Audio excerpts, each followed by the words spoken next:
Assalamualaikum warahmatullahi wabarakatuh. Perkenalkan, nama saya Elsa Febrianti dengan NIM 2120357 dari kelas PAI 2I. Di sini Elsa akan menyampaikan ceramah yang mana ini bertujuan untuk memenuhi tugas bimbingan mata kuliah bimbingan praktek ibadah. Bismillahirrahmanirrahim. Assalamualaikum warahmatullahi wabarakatuh. Alhamdulillahillazi hadana lihaza wa ma kunna linahtadiya laula hadanallah. Asyhadu alla ilaha illallah wa asyhadu anna Muhammadan abduhu wa rasuluh la nabiyya ba'da amma ba'du. Puji syukur kehadiran Allah Subhanahu wa taala yang telah melimpahkan rahmat dan karunia-Nya kepada kita. Selanjutnya salawat dan salam kepada baginda Nabi besar Muhammad sallallahu alaihi wasallam dengan melafazkan Allahumma sholli ala sayyidina Muhammad wa ala ali sayyidina Muhammad. Bapak, Ibu sidang jamaah yang dirahmati Allah Subhanahu wa taala.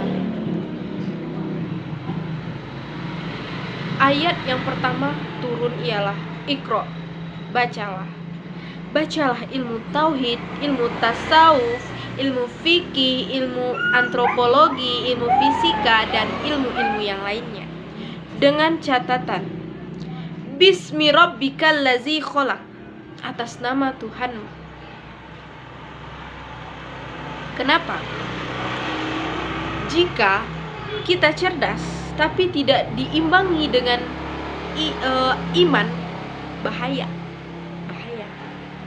Mau bukti kan? Oke. Jadi begini Bapak Ibu, coba perhatikan tahanan KPK.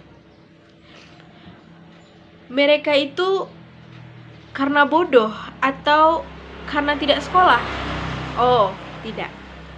Mereka berpendidikan tinggi, S1, S2, S3, malah sampai ke luar negeri sekolahnya. Mereka tidak bodoh, mereka adalah cerdas, orang yang cerdas. Hanya saja benteng imannya yang masih kurang. Itu terus kenapa mereka ditangkap gitu? Apakah karena mereka bodoh? Tidak. Mereka ditangkap karena masih kurangnya iman di dalam hatinya, yang mana belum mampu membentengi dirinya dari perbuatan yang maksiat. Itu gunanya kita ikut pengajian dan berkumpul dengan orang-orang yang soleh. Jika kita berkumpul dengan orang-orang yang soleh, maka kita akan terbawa dengan apa yang mereka kerjakan. Kita dapat mengambil hikmah dari apa yang kita lihat, kita dengar, dan kita baca. Jika kita berkumpul dengan orang-orang yang soleh, kita bisa mengisi waktu kita dengan hal-hal yang berfaedah, dengan hal-hal yang positif. Terkhusus bagi perempuan, carilah perkumpulan itu jangan hanya sekedar menceritakan aib orang lain. Carilah perkumpulan itu yang mana misalnya ikut pengajian, mendengarkan ceramah, siraman rohani terhadap diri, pencerahan untuk kedepannya bagaimana yang lebih baik gitu. Dan kita bisa tahu membedakan hak yang batil dan yang haram gitu. Selanjutnya yang hak dan yang batil. Selanjutnya, tuntutlah ilmu itu sampai ke liang lahat dan tuntutlah ilmu itu sampai ke negeri Cina. Maksudnya apa?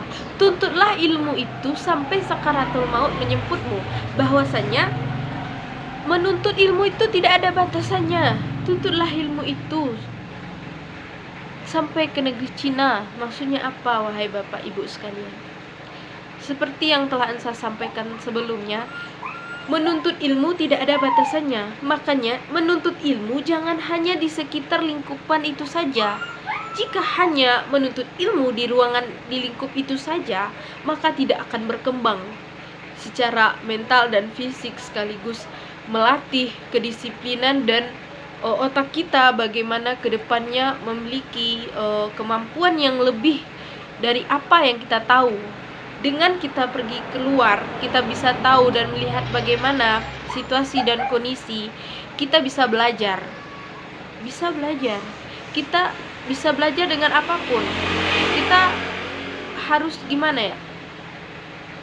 Ambil hal positif dan kurangi hal-hal negatifnya. Gitu Bapak Ibu sekalian yang dirahmati Allah Subhanahu wa taala.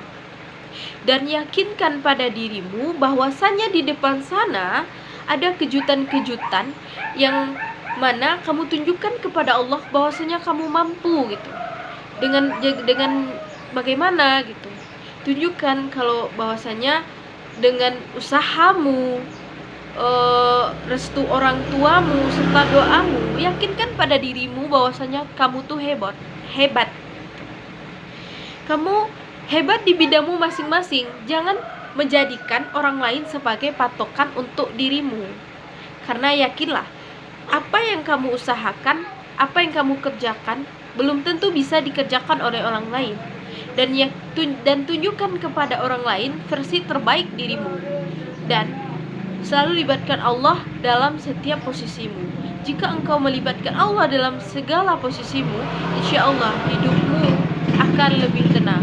Jika engkau kaya, engkau miskin, tapi engkau selalu bersyukur, insya Allah nikmat akan ditambah oleh Allah Subhanahu wa ta'ala. Bapak Ibu yang dirahmati Allah Subhanahu wa ta'ala, perlunya menuntut ilmu. Bahwasannya dari kecil kita sudah diajarkan ilmu. Dari kecil kita belajar merangkak, berdiri, berjalan, dan berlari mengejar cita-cita kita.